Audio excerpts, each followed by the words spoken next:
Google's latest budget Pixel looks almost identical to last year's model.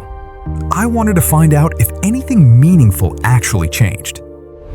This is the Pixel 10a, Google's mid-range phone, still priced at $499, the same starting price the A series has held for 3 generations running.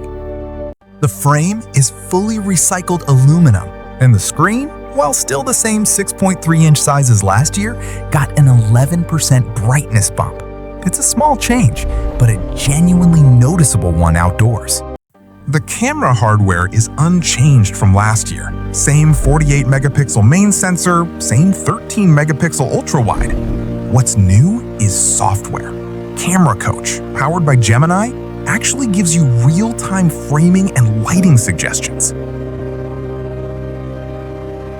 It's running the same Tensor G4 chip as the 9a, and here's the real limitation: 8 GB of RAM. Everyday use is smooth, but it's going to hold this phone back from some of Google's heavier on-device AI features going forward. Charging speed nearly doubled to 45 watts.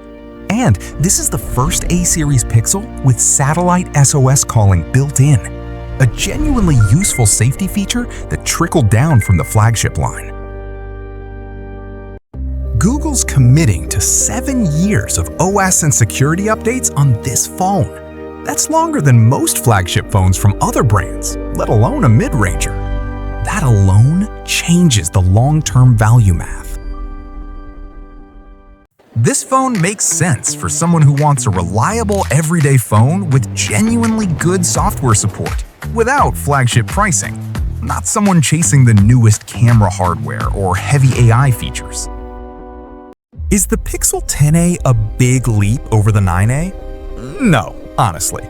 But faster charging, satellite SOS, and 7 years of updates at the same $499 price still make it one of the smartest budget phones you can buy.